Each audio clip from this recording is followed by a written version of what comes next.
इस फिल्म की शुरुआत में हम एक लड़के को देखते हैं जिसकी उम्र इतनी ज्यादा नहीं, वो स्कूल स्टूडेंट था और इस वक्त ट्रेन से अपने घर जा रहा था, जिसका नाम इंसू है। तभी इंसू के पास उसकी मॉम की कॉल आई जो उससे पूछती है कि अब सब ठीक है ना, जिस पर वो जवाब देता है, मॉम मैं अपने नए स्कूल में एडजस्ट होने की कोशिश कर रहा हूँ और जल्द हो भी जाऊंगा। जिधर भी जाऊंगा आप मेरी टेंशन मत लीजिए और दूसरी बातों में बेफिक्र रहें, अब मैं भूतों पर भी ज्यादा ध्यान नहीं देता। जिस पर हम समझ पाएंगे कि इंसू भूत आत्माओं को देख सकता है, जिस बात का सबूत हमें यहाँ भी दिखाया गया है। जब एक लॉकेट इंसू ने अपने हाथ में पकड़ा हुआ था वो हिलने लगता है तो फौरन उसे अपने सामने एक लड़की का भूत दिखने लगता है। अब पहले तो इंसू उसे नजरअंदाज करने की कोशिश करने लगा, पर जल्दी उसके भूत को पता चल गया कि ये मुझे देख सकता है। इंसू ने जो लॉकेट हाथ में पकड़ा था वो तभी अचानक हिलने लगता है, जैसे कि आसपास में कोई भूत या आत्मा वगैरह हो। ये लॉकेट इंसू को उसके दादाजी ने दिया था क्योंकि वो भी भूतों को देख सकते थे। अब इंसू इन भूतों को अनदेखा या नजरअंदाज इसलिए करता था कि वो नहीं चाहता था कि किसी भूत को पता चले कि मैं उन्हें देख सकता हूँ, क्योंकि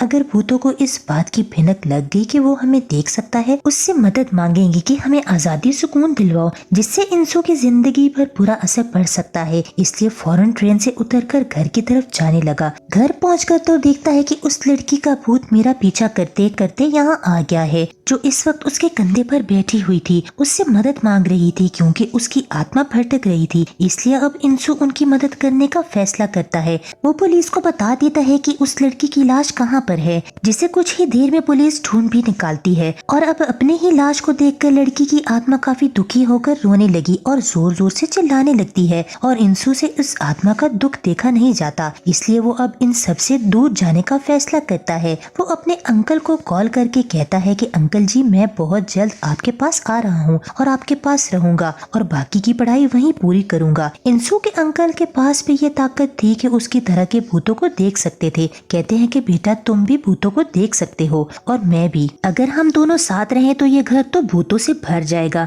और वैसे भी तुम आखिर कब तक इन भूतों से भागते रहोगे और आए दिन अपने स्कूल बदलते रहोगे, इसलिए तुम बस उन्हें नजरअंदाज करो और कुछ नहीं। लेकिन जो भी है मैं आ रहा हूँ क्योंकि मैंने अपने स्कूल में स्कूल बदलने की एप्लीकेशन दे दी है। जिसके बाद अगले दिन वो बस में बैठकर अपने अंकल के पास जाने के लिए निकल जाता है। जब बस अपने स्टॉप पर रुकी तो बहुत ही खूबसूरत लड़की इंसू को देखकर मुस्कुराने लगी, पर वो तो इसकी तरफ बिल्कुल ध्यान नहीं दे रहा था। पता चल गया था कि वो लड़की भूत है तो वो उसे नजरअंदाज ही कर रहा था। अब इंसू जब अंकल के घर गया तो हम दरवाजे पर बहुत सारी ऐसी चीजों को देखते हैं जिससे भूतों को भगाया जा सकता था। वो इसलिए लगाई हुई थी कि भूत घर के अंदर ना घुस सके, इसलिए उसके अंकल हमेशा घर के अंदर ही रहते हैं, बहुत कम ही बाहर जाया करते थे। खैर अगले ही दिन इंसू अपने नए स्कूल में चला गया जहाँ टीचर सब बच्चों को उसके बारे में बताती है कि ये क्लास में नया आया है।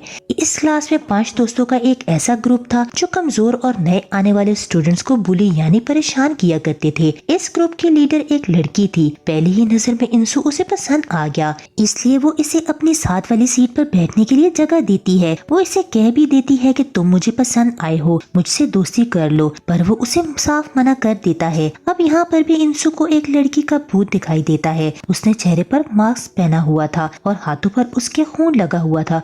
वो अपने हाथ क्लास की खिड़की पर लगा देती है, अपने खून के निशान वहाँ पर छोड़कर चली जाती है। घर आकर इंसू इस आत्मा के बारे में अपने अंकल को बताता है कि आज पहली बार ऐसी आत्मा को देखा जिसके हाथों पर खून था और उसने चेहरे पर मास्क पहना हुआ था। उसके अंकल सुनकर चौंक गए। कहते हैं कि ऐसी खून वाली आत्मा बहुत ही खतरनाक होती है और उनकी मौत बहुत दर्दनाक होती है, इसलिए वो अपना बदला लेने के लिए जरूर आती हैं। जितना हो सके इनसे दूर रहो। अगले दिन स्कूल में ब्रेक के दौरान इंसू एक पार्क में गया जहाँ पर एक औरत उसके डॉग को बैठा हुआ देखता है। उसको ये दोनों इस जगह पर बैठे हुए अच्छे लग रहे थे। वो उन दोनों की ड्राइंग बनाने लगा। तभी अचानक यहाँ उसी खूबसूरत लड़की का भूत आ गया जिसे इंसू ने बस में देखा था। यहाँ पर उस लड़के का नाम पता चला जो मून था और वो इंसू के साथ आकर बैठ जाती है। इस बार वो उसे नजरअंदाज ही करता है। मून जब उसे ड्राइंग बनाते हुए देखती है तो कहने लगी कि वो जो औरत है वो अंधी है और उसका जो डॉग है वो मर चुका है। तुमने उसकी ड्राइंग बनाई तो इसका मतलब तुम उसकी आत्मा को देख सकते हो, इसलिए अब मुझे नजरअंदाज करने का नाटक बंद करो, समझ आई? मैं जानती हूँ कि तुम मुझे देख सकते हो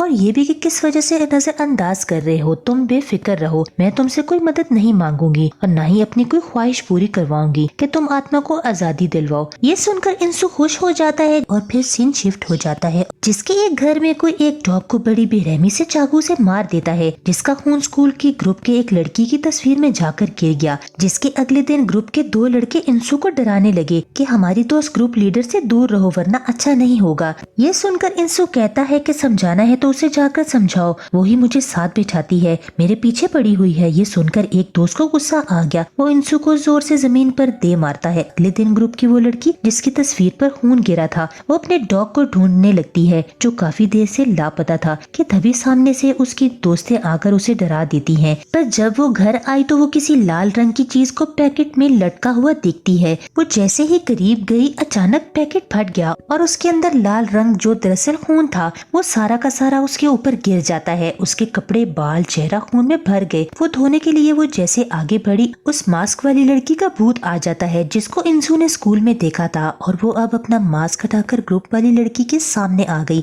मास्क वाली लड़की को देखते ही सही निकलता है उस लड़की का नाम सही है और ये लड़की उसे काफी अच्छे से जानती है। अब सही उसकी तरफ बढ़ने लगी, तब डरते हुए लड़की पीछे की तरफ हटने लगती है। फिर अचानक कोई जोर से दरवाजा बंद कर देता है। अगले दिन अपने ग्रुप के लीडर को कहने लगता है कि हमारी दोस्त कहीं पर भाग गई है और वो स्कूल नहीं आई। ये सुनकर इंसु काफी घबरा जाता है क्योंकि कहीं न कहीं वो जान चुका था कि इनकी दोस्त के साथ कुछ गलत हुआ है। फिर ग्रुप की वो लड़की दिखाई गई जो खून में लथपथ अंधेरी जगह पर बंधी हुई थी कि अचानक कोई जोर से दरवाजा पीटने लगता है, जिससे वो बहुत ज्यादा डर जाती है। अब हमने देखा कि अगले दिन इंसु के अंदर हिम्मत आ जाती है। वो ग्रुप के एक लड़के को रोकता है जो एक लड़की को परेशान कर रहा था। लड़की उसका शुक्रिया अदा करती है, जिसकी वजह से उसके अंदर और ही हिम्मत आ जाती है। रात के वक्त ग्रुप की एक लड़की और एक लड़का अपना फोन लेने आए थे जो क्लास की टीचर ने छीन लिया था। मोबाइल तो उनको मिल गया, लेकिन जब वो जा रहे थे तो सही की आत्मा आ गई जो पहले ही तो उन्हें काफी डराती है। लड़की ने अपने ग्रुप लीडर को फोन करके बता दिया था कि सही ही हमें मारना चाहती है, जिसके बाद एक एक करके दोनों को बड़ी बेरहमी से मार डालती है। अगले दिन स्कूल में सबको पता चल गया कि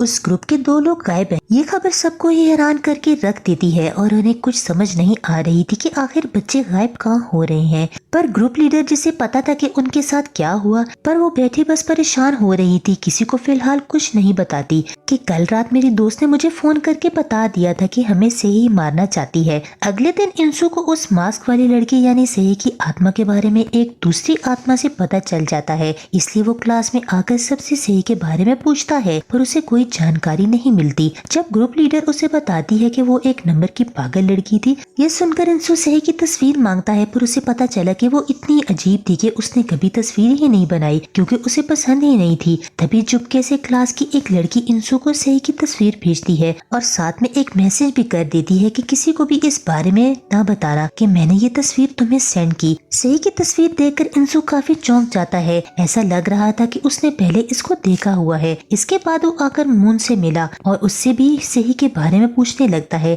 जिस पर मून कहती है कि सही के बारे में कौन नहीं जानता, सबको ये भी पता है कि वो मास्क क्यों पहनती थी। ये सुनकर इंसु ग्रुप लीडर से सही की जानकारी लेने की कोशिश करता है, जिस पर उसके दोस्त इंसु को काफी मारता है। फिर पूछने लगा कि तुम आखिर क्यों सही के बारे में जानना चाहते हो, तुम्हारा क्या वास्ता है उससे। इंसु कहता है कि कुछ नहीं, जिस पर मैं जानता हूँ कि वो तुम लोगों से अपना बदला लेने जरूर आएगी। जिसके बाद वो लड़का इंसु को छोड़ देता है। अब जब वो लोग अकेले थे तो ग्रुप लीडर अपने दोस्त को कहती है कि मुझे लगता है कि स्टूडेंट को ऐसे अगवा सही के डैड कर रहे हैं। तुमने देखा नहीं जिस दिन सही का फ्यूनरल था, जब उसे दफनाया जा रहा था, उसके डैड हम सब बच्चों को कैसे घूर रहे थे, इसलिए अब ये लोग अपने सवालों के जवाब पाने उनके घर जाने लगते हैं। इंसु अपने अंकल को सही के बारे में बताता है कि और उनको हैरानकुन जानकारी देता है कि वो एक है, कि वो है तो एक ही लेकिन 2 अलग अलग रूपों में है। जिस पर उसके अंकल जवाब देते हैं कि कभी भी इंसानों की तरह आत्माओं को भी स्प्लिट पर्सनैलिटी डिसऑर्डर हो जाता है, जो एक ऐसी बीमारी है जिसमें एक इंसान कई सारे रूपों में शक्तियों के साथ जी रहा होता है। आत्माओं के साथ ऐसा इसलिए होता है क्योंकि मरने से पहले उन्हें लोगों ने बहुत सताया हुआ होता है। अब तभी इंसु के पास ग्रुप लीडर का मैसेज आया कि जो फौरन उसे घर आने का कहती है और मेरी जान को खतरा है, पर उसके अंकल इंसु को जाने से मना कर देते हैं। और क्योंकि उसने कैसे भी करके ग्रुप लीडर की जान बचाई थी तो वो जानना चाहता था। तब उसके अंकल उसे दादाजी की खंजर देते हैं, ये कहते हुए कि इससे भूतों को मारा जा सकता है। सही के डैड के घर पर उसकी आत्मा ग्रुप लीडर और उसकी दोस्त को काफी डराती है। उसने यहाँ पर मास्क पहना हुआ था, जिसके बाद से सही की आत्मा अपने डैड के अंदर आकर दोनों को बड़ी बेरहमी से मार देती है। अब उनके मरने के बाद इंसू यहाँ पर पहुंचा तो देखता है कि सही के डैड मदहोशी की हालत में घर से कहीं बाहर जा रहे थे। उनको नजरअंदाज करके जब वो अंदर गया और उसे ग्रुप लीडर के साथ साथ उसके दोस्त की भी लाश मिली। फिर अलमारी को चेक करने पर उसे सही की आत्मा भी दिख जाती है और जैसे ही इंसू उसका मास्क हटाता है उसके होश उड़ गए, क्योंकि पता चला कि सही और मुंह दोनों एक ही हैं। बस यही कि एक आत्मा के दो अलग अलग रूप हैं, जिनमें एक तो अच्छा रूप है और दूसरा बहुत खूनख्वार है, यानी सही खून की प्यासी है। जिसके बाद सीन उसके पास यानी माजी में आ जाता है,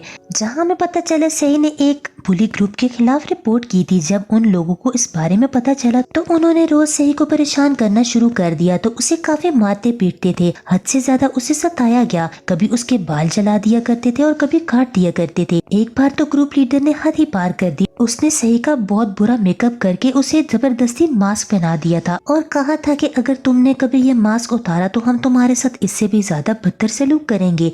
जब सही के डैड को पता चला तो वो पुलिस में रिपोर्ट करने का फैसला करते हैं। फिर सही ने ऐसा करने से रोक दिया, क्योंकि अगर ग्रुप में इसकी खबर हो गई तो सही की जिंदगी को जहन्नुम बना देंगे। पर अगले दिन जब सही मास्क लगाकर क्लास में बैठी थी तो जैसे ही टीचर उसका मास्क हटा देती है और कहती है कि मास्क लगाकर क्लास में नहीं बैठोगी, इसकी इजाजत नहीं। पर वो मास्क को पांव से दो टकेल देती है। मास्क उतारने की वजह से ग्रुप लीडर उसे बहुत मारती है और वो बेचारी बस बर्दाश्त ही करती रहती है। लेकिन रोज रोज का ये जुल्म बर्दाश्त करके अब वो तंग आ चुकी थी, इसलिए उसने फांसी से लटक कर अपनी जान दे दी। जिसके बाद सही की आत्मा वापस आ गई और उसने अपना बदला लेने के लिए ग्रुप लीडर समेत तमाम दोस्तों को मार दिया जो भी उसे बुली किया करते थे। जब उसकी भटकी हुई आत्मा वापस आई तो उसके दो हिस्से हो गए, एक तो बहुत ही प्यारा मून के रूप में, जबकि दूसरा खतरनाक और डिप्रेशन से भरा हुआ। यानी कि सही अभी भी उसका दिल नहीं भरा, वापस अपने क्लासमेट्स और टीचर समेत मारना चाहती थी। तो कोई भी स्टूडेंट उसके लिए कुछ नहीं करता था, बस उसके साथ बुरा सलूक ही देखती थी।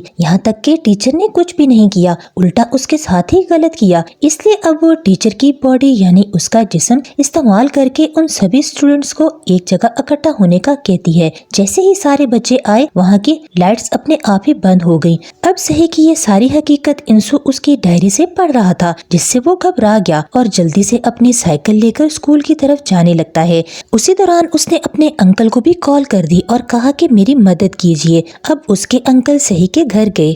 वो पहले उसकी लाश को जमीन पर लेटा देते हैं, फिर रिचल वाले कपड़े पहनकर तलवार हाथ में ले लेते हैं। सही के लिए रिचल जादू करने लगती है। रिचल जैसे ही पूरा हुआ सारी ताकत उस चाकू में आ गई जो इंसू ने पकड़ा हुआ था और अब उसे उस चाकू से सही की आत्मा पर वार करना होगा, जिससे टीचर के जरिए पूरी जगह पर पेट्रोल डलवाया और अब वो यहाँ आग लगाने वाली थी। उसने लाइटर जलाकर हाथ में पकड़ा हुआ था। वो पूरी तरह तैयार थी ताकि सब मारे जाएं। बीच उसका अच्छा वाला रूप मून ऐसा करने से रोक भी रहा था। तब मास्क वाली सही उसे कहने लगती है कि भूल गई, तुम ये लोग तुम्हारे और मेरे साथ होने वाले जुल्म में बस देखा करते थे, हमारे लिए कुछ भी नहीं करते थे। अब जैसे इंसू आया सही अपने अच्छे वाले रूप को गायब कर देती है, जिसके बाद वो एक एक करके सब स्टूडेंट्स के अंदर जाने लगती है। इस चीज का पता इंसू अपने लॉकेट से लगवाता है कि इस वक्त सही की आत्मा किस किस के अंदर है, जिससे सही की अपनी बचपन का एक स्केच दिखाता है जो कि बचपन में उसके लिए नहीं बल्कि इंसू के लिए बनाया था और ये इंसू को सही के कमरे से मिला था। असल में बचपन में ही सही इंसू के साथ उसके स्कूल में पढ़ा करती थी। उसने एक दिन में कई सारे बुली बच्चों से बचाया था, जिसके बाद दोनों की दोस्ती हो गई।